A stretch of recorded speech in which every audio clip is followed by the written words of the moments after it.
Bom, para você que está chegando agora, hoje a gente vai fazer encontro teórico.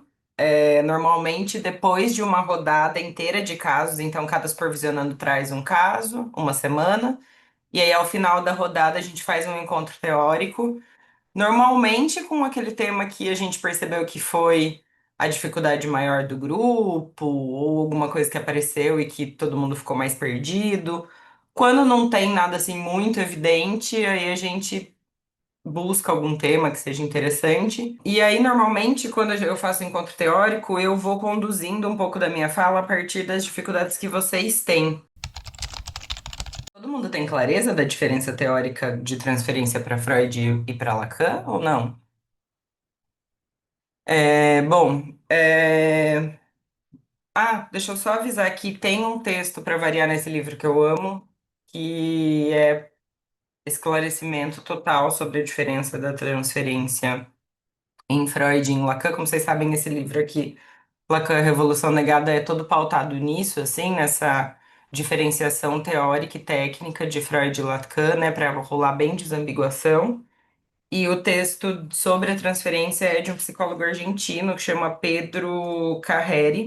É muito bom. É um livro que reúne vários artigos de psicanalistas brasileiros e argentinos que estudam a partir da desambiguação. Então, tem vários temas, assim, cada autor desenvolve um tema e vai falando sobre a diferença. É bem legal. Bom, o Lacan ele já chega no seminário um falando, né, fazendo uma crítica assim bastante grande sobre a questão da leitura da psicanálise a partir da resistência do que os pós-freudianos faziam na época, assim, de pautar a psicanálise nesse movimento de a gente precisa, enquanto psicanalista, ir em combate à resistência, né? Fazer o paciente ceder. O Pedro vai frisar bastante isso de que parece quase uma relação meio bélica, assim, meio de guerra, que a gente precisa enfrentar essa coisa da resistência do paciente e que a transferência para os pós-freudianos e o jeito que eles faziam a leitura da psicanálise freudiana tem uma relação direta com a resistência e a transferência, né? Então, o que que a gente vai pensar é que para Freud haviam dois tipos ali de transferência, transferência positiva e transferência negativa. Pensando na transferência positiva como aquela que é aquela transferência que favorece um vínculo, né? Que é quase aquele deslocamento mesmo, né? Tem até uma comparação com uma transferência bancária. Então, esse deslocamento mesmo de uma coisa para outra, transferir de fato alguma coisa de um lugar para o outro. E aí pensar nessa transferência da relação ali com os pais, né, a partir das imagens parentais, direcionada ao analista. Então tem alguma coisa no analista que desperta isso e faz com que o paciente transfira isso que vem da relação ali com os pais, a questão da libido e tal, para o analista. Em contrapartida, a resistência negativa seria isso que vem a partir da transferência como uma forma de repetição mesmo, né? Então, essa coisa da transferência tá muito forte ou muito fraca, isso tudo são termos freudianos e a gente não vai ler a transferência desse jeito, tá? A gente não usa a transferência numa questão negativa, ou como se fosse algo que fosse atrapalhar o nosso trabalho, ou dificultar o nosso trabalho. Porque o que a gente vai pensar na relação paciente-terapeuta, né, paciente-analista, foge do jeito como Freud lê essa relação, porque o Freud vai ler essa relação a partir de uma relação dual, né? Então ele vai ler paciente, analista, a transferência acontecendo entre eles. O Lacan, desde o início, deixa claro que ele não lê essa relação a partir de uma relação dual. A gente vai ler essa relação no mínimo a três, né? Que é paciente, analista, grande outro, paciente, analista, linguagem. Sem contar que ali surge o sujeito. Então, três, e ainda o sujeito está ali surgindo, sendo resultado dessa operação, disso que está acontecendo, desse movimento. Então a gente vai pensar na transferência não como algo que pode ser forte ou fraco, não como algo que precisa ser enfrentado ou trabalhado, mas sim como algo que parte ali dessa relação, desse movimento que está acontecendo ali em ato na clínica. Bom, importante a gente pensar que para Lacan, a gente não vai fazer uma busca de uma coisa, aquela coisa que a gente fala que a gente não fica cavando para achar alguma coisa quando a gente está falando em psicanálise lacaniana, né? A gente não tá, assim como no movimento de psicanálise freudiana, buscando um trauma ou buscando uma cena fundamental que vai fazer com que aquilo vem a consciência e aí a partir disso alguma coisa é resolvida. A gente não tem esse escavamento, essa coisa que vai buscando algo que está muito subterrâneo e aí precisa se enfrentar algo que resiste a isso. O que a gente busca na psicanálise lacaniana, na direção do tratamento, é saber, né? A gente pensa nessa relação de análise, de psicanálise lacaniana, nesse sentido de busca de saber, saber não sabido, tá? Então a gente está sempre buscando, quando a gente fala, ah, tem que abrir o texto, pede metáfora, aponta para o paciente que tem mais alguma coisa aí. Tudo isso desse movimento é a gente indicando para o paciente que tem mais saber, que tem saber não sabido, tá? Então a gente vai sempre pensar no Lacan constituindo essa relação paciente-terapeuta a partir da relação do saber e da verdade. Sempre. Diferente de um posicionamento de um psicanalista freudiano ou pós-freudiano, onde o saber é como se fosse um saber já constituído pelo analista. Então, o analista entende que o paciente tem determinado trauma ou precisa chegar em determinada ideia, em determinado pensamento ali, e ele vai tentando fazer o paciente chegar ali, pelo menos é mais ou menos essa a concepção que eu tenho, pode ser que eu tô falando uma grande besteira, mas é assim que eu vou entendendo quando eu era mais freudiana, né? Diferente disso, o analista na psicanálise lacaniana não vai ocupar essa posição de eu tenho um saber, né? O saber ele é não sabido, não sabido inclusive para o analista. Mas a gente sabe que existe o conceito de sujeito suposto saber que está totalmente relacionado à transferência para o Lacan. Então, como assim, né? O que que é esse conceito de sujeito suposto saber e o que que a gente faz com ele, como que a gente trabalha com ele? Bom, a gente precisa pensar que a gente vai entender o surgimento das neuroses e o surgimento das neuroses de transferência, e isso que a gente recebe na nossa clínica como uma doença que vem a partir da ciência moderna, né? A partir de uma afirmação do cogito ali, de Descartes, dessa ciência que é do ainda não sabemos tudo, tá? Então, quando a gente pensa numa construção de um discurso científico que vem com uma promessa de um saber completo, essa promessa de saber completo causa na gente essa sensação de que é possível saber tudo. E aí, esse é possível saber tudo, a gente não é sujeito dividido, né? Se a gente pensar para a ciência, para Descartes, a gente é dono dos nossos próprios pensamentos, a gente é um eu todo, completo. A gente partindo desse pressuposto de que, a partir do advento da ciência moderna, constrói-se esse tipo de pensamento de há um saber. Isso também nos pauta na psicanálise. Quando o paciente chega para a gente, o paciente que está ali é sujeito da ciência, né? Quem está ali, que a gente está ouvindo, aquele indivíduo ali, ele é um sujeito da ciência. Ele está aqui no mundo nessa época de ciência moderna, de depois do advento da ciência, se constituindo enquanto um eu, pensando que ele é um eu todo, completo e que há esse saber que todo mundo pode chegar, tá? Então, justamente essa promessa faz com que eles entreguem pra gente essa posição de sujeito suposto saber. Eu tô aqui porque existe um saber que você sabe sobre mim. E esse saber é o que vai me ajudar. Essa é a criação que existe na cabeça do paciente. Existe mesmo, a gente sabe, a gente faz análise pessoal, a gente jura, mesmo estudando e sabendo que não existe, a gente senta lá no divã e fala para o analista achando que ele vai fazer alguma coisa diferente. Então, é fundamental que isso seja estabelecido na relação. Hum, fundamental porque gera esse movimento de busca pelo saber não sabido, né? Então, gera isso de causar, colocar a gente nesse lugar, e aí o movimento de análise vai acontecendo. Conforme a direção do tratamento vai acontecendo, esse movimento vai acontecendo, o que se espera é que aconteça a destituição disso, né?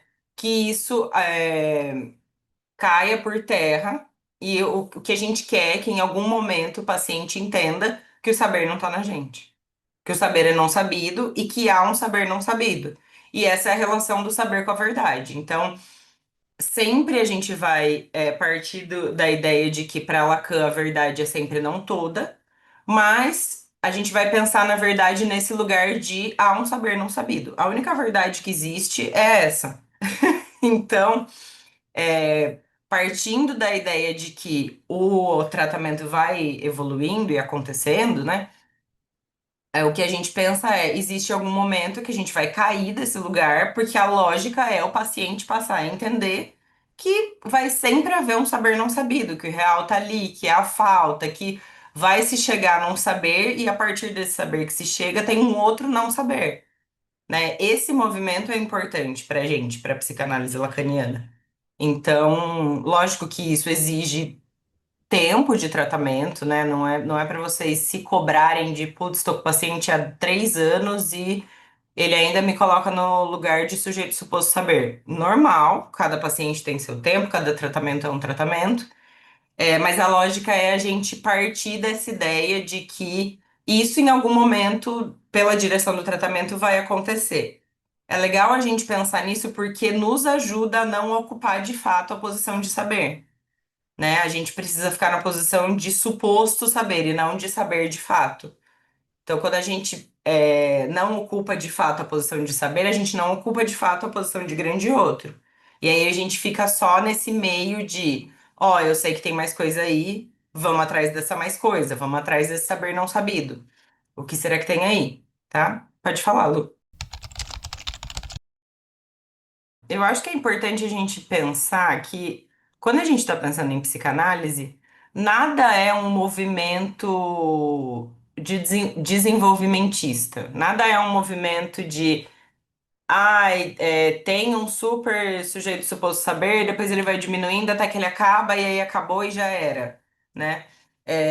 Eu vou percebendo isso na minha própria análise, assim, de bom, tem um momento da análise que a minha analista, eu tô vendo ela ali, eu tô pensando, fodaça. Nossa, meu Deus do céu, que mulher boa, como ela sabe tudo sobre mim, olha as coisas que ela tá descobrindo. E aí, de repente, depois de um tempo, eu tô num movimento de, parece que tudo que eu tinha pra saber, eu já tô sabendo, tô uma coisa aqui meio xoxa, de repente. Então, eu acho que é uma movimentação que vai acontecendo de acordo com aquilo que está sendo dito, né? Se a gente pensar que tudo isso é em ato, ali no ato da fala, ali no ato da sessão, né? Vai ter sessão que você vai ficar super um saberzão pra ela, e vai ter sessão que você vai ficar tipo, Luísa não sabe nada, não sei o que que eu tô fazendo aqui. É, E eu acho que é impossível a gente entrar por completo em admitir a falta, enquanto neurótico, sabe? É, Por mais que a gente faça anos e anos e anos de análise e lide muito melhor com isso e, né, e já conheça melhor o sintoma e tal, mas eu acho que, assim, ser super caiu tudo e agora é isso e eu super admito o tempo todo e eu acho que é meio da ordem do impossível mesmo, assim, sabe? Porque é um movimento da língua, da própria linguagem, não tem como, né? Então, eu acho que é uma coisa que vai acontecendo, Lu, que você pode ir percebendo. O que eu percebo que me ajuda, muitas vezes, tenho até falado bastante isso nos grupos de discussão de caso, quando eu percebo que o tratamento tá meio xoxo, meio tipo, nossa, parece que a coisa não vai, é eu estimular a minha própria curiosidade sobre o caso. Então, eu parar, olhar para o caso e começar a pensar estimulando a minha própria curiosidade. Putz, que mais que tem aqui? Que será que é isso? Da onde será que vem isso? Porque quando a gente estimula a nossa curiosidade, a gente passa essa curiosidade para o paciente, e essa curiosidade tem tudo a ver com saber não sabido, tem tudo a ver com esse movimento, né? Tem até um, eu acho que é no seminário 21, não sei. O Lacan vai falar um pouco da transferência a partir da física quântica, quando ele vai falar sobre a vibração. Então, totalmente diferente dessa ideia de transferência, de você pegar um negócio daqui e colocar para cá, ele vai pensar a transferência como algo de covibração. Então, é como se fosse um movimento onde o analista e o paciente vibram juntos, independente da distância que eles estão. Né? Ele vai construir essa ideia de. É, é um movimento que acontece dos dois juntos, é um movimento que acontece. Se um tá vibrando mais forte, automaticamente o outro também passa a vibrar mais forte, porque tem uma relação ali que um impacta no outro. Não é como se um fosse olhar para o outro e falar, bom, agora nós vamos por aqui ou por ali, né? Tentar fazer uma resistência a isso ou não.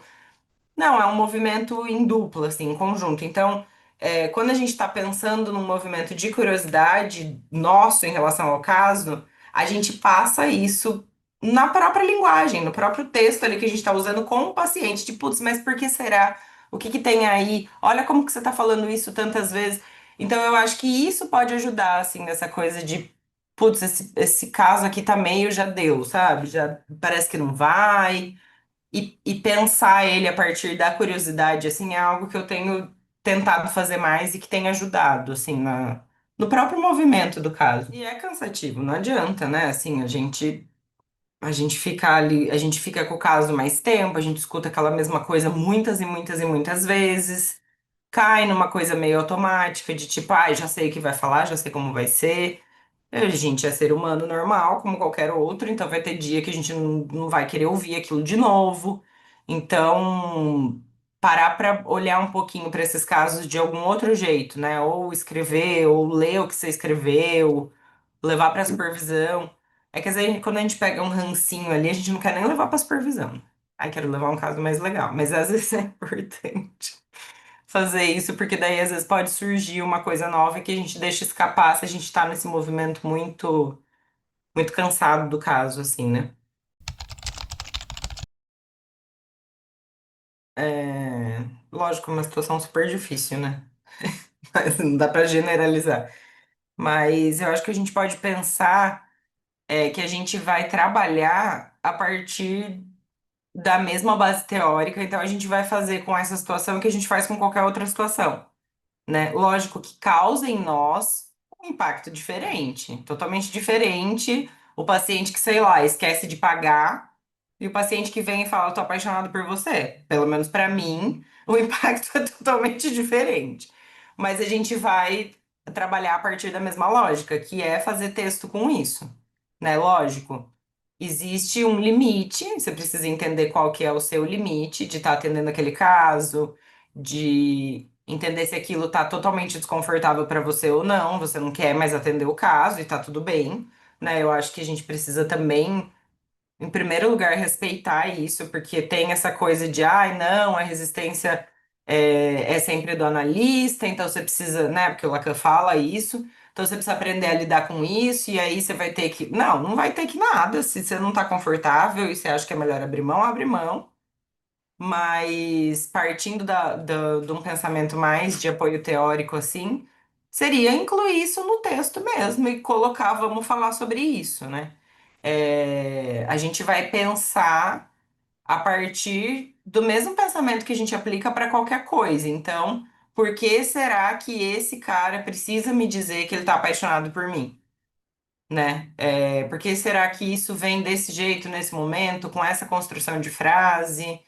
E colocar isso no texto, né? Marcar as repetições. Ó, quando você, é, sei lá, como se você percebesse, por exemplo, a repetição dessa ordem que você trouxe, de não se haver mais com as coisas que diziam respeito a ser pai da menina. Né? E aí parecer que isso no texto aparece como totalmente desvinculado dele ser pai da menina, é uma coisa que você poderia marcar como repetição. Então, o que a gente faz é colocar no texto, assim como, por exemplo, ontem eu dei supervisão e no grupo o paciente fala pro psi. Ai, queria lembrar a frase exata, porque dá vontade de dar um tapa na cara. Ele faz o reajuste da sessão, e aí o paciente reajusta bem pouquinho e fala. E ele pergunta por que que você chegou nesse valor, e ele fala: porque eu não quero investir tanto assim nisso. Eu sei que a análise demora tempo, e eu não quero ceder, e eu não quero investir tanto. Então, assim. Também é uma coisa que você fala, puta vida, né? Mas também é uma coisa que a gente coloca no texto, marca repetição, né? Olha, você já falou sobre não ceder em tal situação, agora você tá falando agora.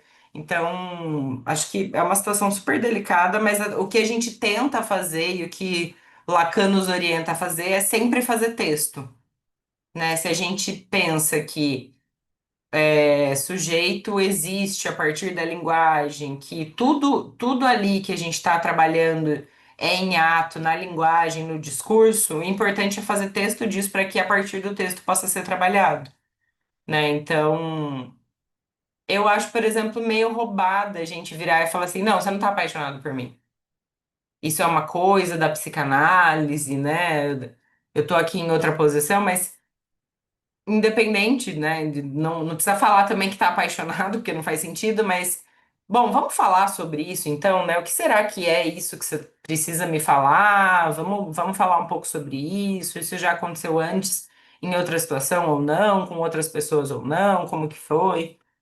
Acho que meio eu faria isso, assim, a partir dessa lógica, tá?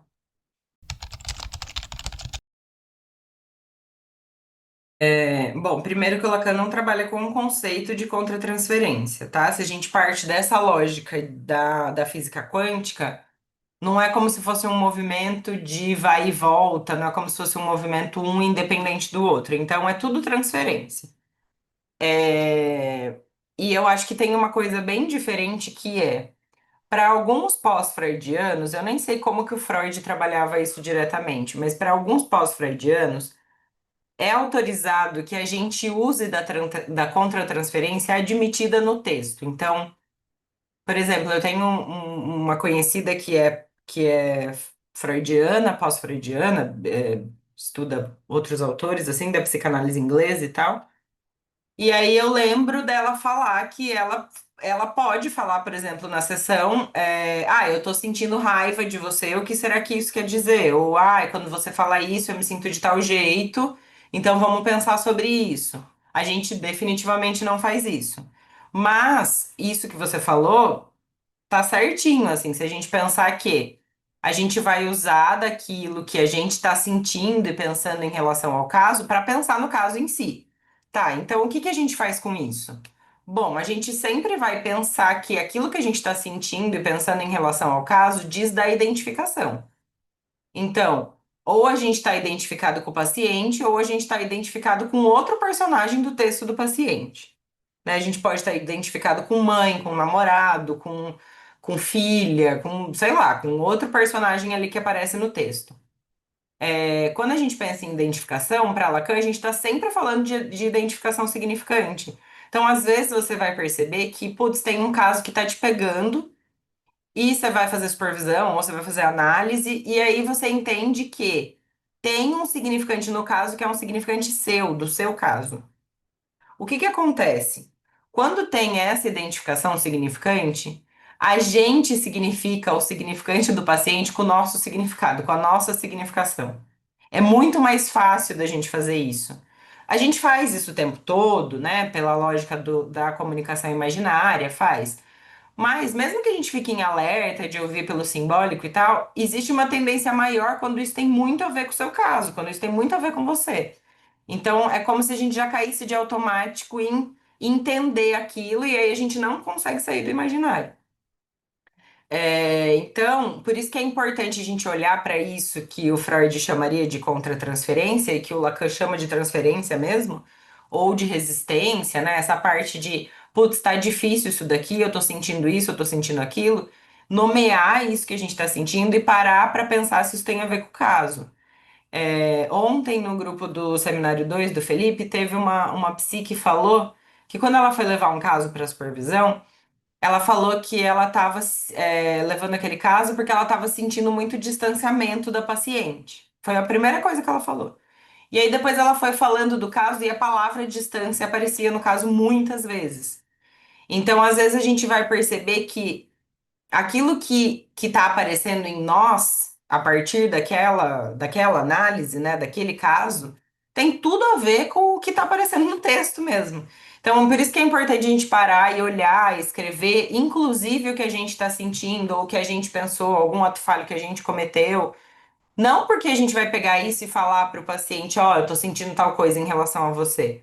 Mas porque isso gera esse movimento. Às vezes a gente pode, quando a gente faz ato falho em sessão, a gente pode usar desse ato falho para fazer essa pergunta desse saber não sabido. Então, nossa, por que será que quando eu, psicanalista, falar com você sobre X, eu falei Y? Da onde será que veio isso? Porque daí você já coloca essa, putz, tem alguma coisa aí que a gente não tá sabendo, vamos buscar. Então, é legal que a gente pense sobre isso, é legal que a gente trabalhe com isso que a gente está sentindo ou pensando em relação ao caso. Só tomar cuidado do jeito que a gente usa isso, porque não é pra gente se defender disso, né? Acho que é essa a diferença principal, assim, de pensar em contratransferência e pensar no jeito que a gente trabalha. Não é uma coisa pra gente se defender ou pra gente usar disso contra uma certa resistência. Não, é pra gente usar isso a favor do tratamento pra pensar o que tá acontecendo ali mesmo, né? Acho que é essa a diferença, assim, principal. É importante, assim, a gente pensar. Quando a gente está pensando em cada caso, é legal que a gente pense nessa coisa da identificação, né? Com quem que a gente se identifica, o que que a gente sente em relação àquele paciente. Ai, dá vontade de cuidar do paciente, dá vontade de ser amigo do paciente, dá vontade de dar um soco na cara do paciente.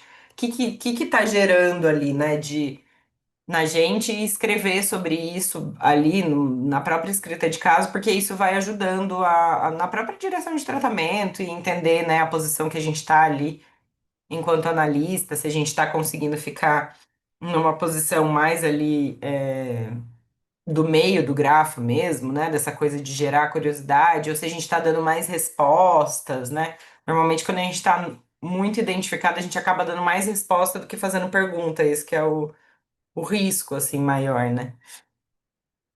É, E tem uma coisa que acho que é legal a gente falar também, que o Lacan ele vai construindo esse conceito de transferência ao longo dos seminários dele, assim. Então ele começa nessa transferência mais freudiana, de vínculo mesmo, essa coisa mais pautada assim, mas fazendo essa crítica à questão da resistência, fazendo essa crítica à questão também à contratransferência, falando dessa questão de que a resistência vai ser sempre do analista. E depois ele vai construindo esse conceito em relação a saber a verdade. Mas tem uma coisa que fica assim, que eu acho que é legal a gente falar aqui, que é a gente vai pensar assim na transferência como o próprio movimento de demanda do paciente. Se a gente está comparando esse conceito de transferência, mais de uma transferência de vínculo, mais de uma transferência de relação mesmo, que acho que é um pouco o jeito óbvio que a gente lê a palavra transferência, assim, quando a gente lê transferência, a gente pensa relação paciente-analista, tá? Então, quando a gente está falando dessa relação paciente-analista, a gente está falando de uma relação que acontece a partir do movimento de demanda do paciente. Então, quando a gente vai pensar no movimento de demanda do paciente, a gente vai pensar como ele demanda, né? Como que é que esse paciente demanda? Como que ele entende que ele precisa ser no mundo para se relacionar? Ele vai ser do mesmo jeito com a gente, porque isso é algo que vai acontecendo de uma maneira inconsciente e que a gente vai fazendo isso a partir do movimento de neurose com todo mundo. Então, se eu entendo que é assim que eu tenho que me relacionar, independente se é com você, com a minha analista, com o meu namorado, com a minha mãe, vai ser do mesmo jeito, a partir da mesma posição. Então, quando a gente para olhar para isso, para essa relação e para o jeito como o paciente se relaciona com a gente, nos dá dicas de como é que ele demanda. É legal a gente pensar nisso, porque é mais um jeito da gente olhar para o jeito que ele demanda e marcar essa repetição, inclusive, se isso for possível. É, Então, é essa a associação que tem em Lacan entre transferência e repetição. Porque se a gente vai pensar em transferência e repetição para Freud, esse movimento de repetição da compulsão à repetição que aparece na transferência, né? Então o Freud vai pensar no conceito de repetição a partir de uma necessidade de elaboração de algo que não foi elaborado, né? Então, tem ali aquela coisa dos afetos e dos traços minêmicos e tudo aquilo, não foi elaborado, não veio para consciência, não, mas o que vem é a repetição. Então, já que não foi elaborado da maneira como deveria ser, fica se repetindo. E aí tem essa relação da repetição com a transferência a partir desse lugar. Então, lido como um lugar meio negativo, tipo, se ele tá precisando repetir isso na transferência, quer dizer que tem alguma coisa acontecendo de errado, quer dizer que precisa falar mais, quer dizer que precisa chegar em tal lugar, né? A gente vai ler isso como um indicativo de precisa de mais tratamento, vai por aí. Já em Lacan, a questão da repetição não passa por aí, né? A repetição. O automatismo de repetição acontece. Independente de como está o tratamento ou não, essa repetição vai acontecer. Ela não é resultado de alguma coisa, ela não aumenta ou diminui por conta de alguma coisa. A repetição, ela acontece, a revelia da gente, a revelia do sujeito. Então, a relação que existe entre a repetição e a transferência é essa, é a gente conseguir olhar para essa relação paciente-analista e dar mais uma pista de como é essa repetição. Então, a gente usa disso a nosso favor no sentido de, ó, tá vendo como aqui comigo você fez isso, e ali com aquela pessoa você também fez isso, e ali nessa outra cena você também fez isso? Por que será essa repetição? Né? Então, a gente vai usar desse questionamento da repetição a partir desse lugar, e não como algo a ser combatido ou algo que, putz, está dizendo que o tratamento não tá legal, né? Ou que tem alguma resistência, não passa por aí, tá? Tem essa diferença. No seminário 11 o Lacan vai marcar bastante isso, assim. Para mim foi até novo quando eu comecei a ler, porque eu tinha uma associação direta na minha cabeça entre repetição e transferência por conta disso, porque me ajuda muito a entender a demanda quando eu leio a transferência. Então eu sempre pensava, bom, repetição, demanda, transferência, tem tudo a ver uma coisa com a outra. O que ele vai falar no seminário 11 é: a repetição não está relacionada diretamente com a transferência, né? Não é que ele repete por conta da transferência ou que ele transfere por conta da repetição. Não, a repetição há e na transferência ela também acontece. Então, é essa diferença assim teórica que aparece e que também nos ajuda a entender um pouco disso, assim, de não é que a gente está fazendo alguma coisa errada, é que vai repetir mesmo, tá? O que mais, gente?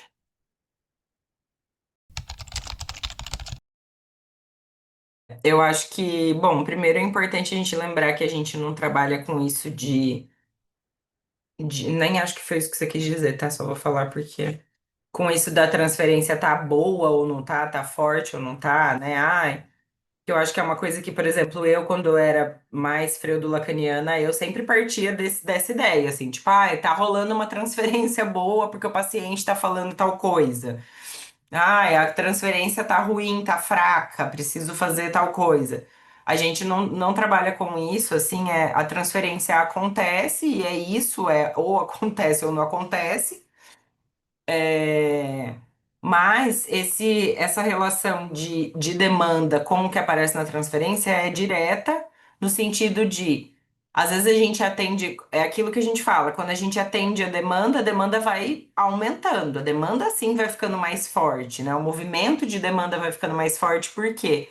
Porque é da própria neurose, isso de ir buscando um lugar onde a demanda não vai ser atendida, né? Então, bom, você atendeu isso, e isso, e isso, e isso, e mais um pouquinho, e mais um pouquinho, e mais um pouquinho.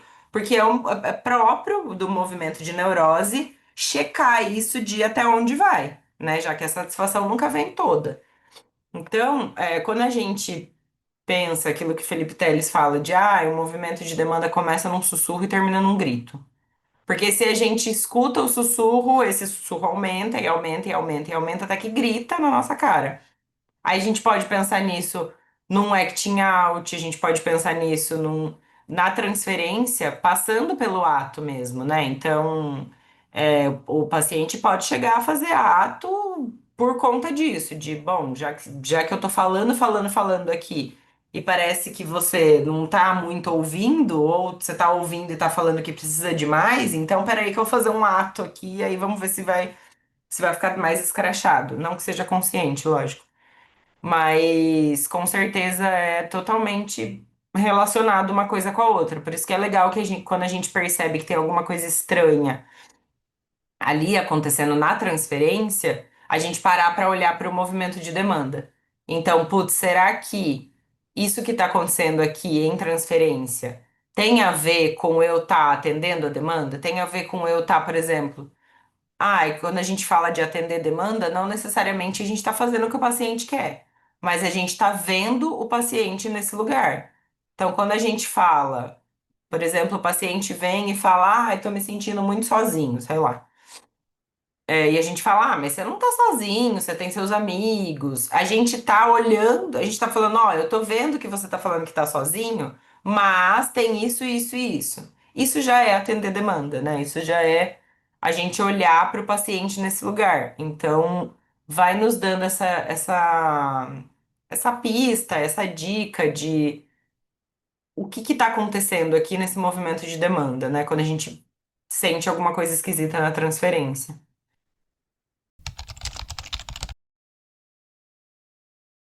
Quando a gente pensa em neurose, então, falando disso, como regra geral, assim, o que a gente precisa buscar é essa coisa das próprias leis do caso, né? Então, o que que tem ali naquilo que está acontecendo com você, que tem a ver com algo que repete no caso e com essas leis simbólicas que vão operando ali sobre o caso, né? Então, se toda vez que você desmarca, ela fica de tal jeito, em outras situações, o que que isso tem a ver com outras situações de repetição, né? Eu acho que a pesquisa e a investigação em cima da própria repetição, significante mesmo, é o que vai ajudando a colocar isso para ela e colocar isso para você, de putz, o que será que tem aqui comigo, que está acontecendo aqui nessa relação em ato, que também acontece em outras relações, né? Essa pesquisa que a gente vai fazendo, porque tem situações que é difícil mesmo a gente conseguir ir para o simbólico, né? Numa cena ali tão, que nos deixa desconfortável, né? E daí às vezes a gente sente, tipo, sei lá, tirando o braço de ferro com o paciente. Então você vai virar, então eu viro pra cá, tipo, né? E aí é colocando isso mesmo no texto, né? De marcar essa repetição conforme ela vai acontecendo. E ter um pouquinho de paciência, porque às vezes demora pra fazer algum efeito mesmo disso, né? Também é legal a gente pensar assim, quando a gente está pensando nesse movimento de repetição, e a gente está pensando numa transferência, é, a gente tem que entender que a neurose, ela precisa do fantasma para suportar o desejo, né? Então, para lidar com a castração, para lidar com a falta, a neurose cria essa ficção que é o fantasma. Essa ficção que é o fantasma vem a partir de um dito. Então, a gente encontrar, fazer essa busca por esse dito, que seria isso que está nesse saber não sabido, é legal, assim. Ontem teve um caso que ficou bem evidente, assim, de esse mesmo caso desse paciente que não queria aumentar o valor da sessão, ele tem uma repetição que passa pelo eu não consigo, eu não dou conta, eu não consigo, eu não dou conta, e aí, inclusive, ele chega para análise a partir disso, assim, que ele não consegue dar conta do trabalho, e que ele precisa dar conta do trabalho, ele toma medicamento para isso, inclusive. E em todas as cenas isso vai aparecendo, assim, de ele não conseguindo, e tem uma relação direta de bucle mesmo entre ele não se encaixar e ele não conseguir. E aí ele traz uma cena onde ele é muito criança e ele vai com o pai dele fazer um negócio de esporte lá, ele precisa aquecer e ele não dá conta de aquecer. E aí ele cai no chão, muito cansado, e o pai olha pra ele, e só olha pra ele. E quando ele vai contar essa cena para o analista, ele fala: "E meu pai ficou muito decepcionado, olhou para mim com cara de reprovação, fez não com a cabeça." Então, assim, o quanto é importante a gente entender que esse lugar onde se captura como fantasma não é moralmente, necessariamente moralmente bom, né? Então, se o pai olha para ele. E se o pai para o olhar ali nele, ele pode ser capaz de entender que é naquela posição que ele tem que ficar, aquele que não dá conta, aquele que não aguenta, aquele que não consegue. E aí ele fica repetindo essa relação porque é aquele lugar que ele tem que ficar. A gente pensar que a gente existe na linguagem a partir de uma posição fantasmática, e a gente se conta a partir dessa posição quando a gente vai fazendo as repetições, não necessariamente vai ser porque alguém veio e falou: "Ah, legal, que bonitinho, então é isso, então agora você não dá conta, que ótimo." Não. É, a compreensão que a neurose faz é uma interpretação daquilo que vem do outro. Então, essa interpretação pode passar por um milhão de lugares, por isso que é tão singular, né? Senão seria um monte de repetição igual. Então, também é legal a gente. Bom, então, se tem esse movimento, se tem essa repetição, se tem. Cadê, né? Da onde vem? O que será que tem? É isso que é esse saber não sabido que a gente vai buscando, e aí depois tem outro, e tem outro, e tem outro, mas é legal ir tentando buscar essa relação de ditos aí, porque é a partir daí que a gente acredita que as coisas vão acontecendo, né? Beleza, gente? Foi? Ficou mais claro, assim, diferença de Freud e Lacan, o que que a gente faz com isso, na clínica, na prática? Então, beleza.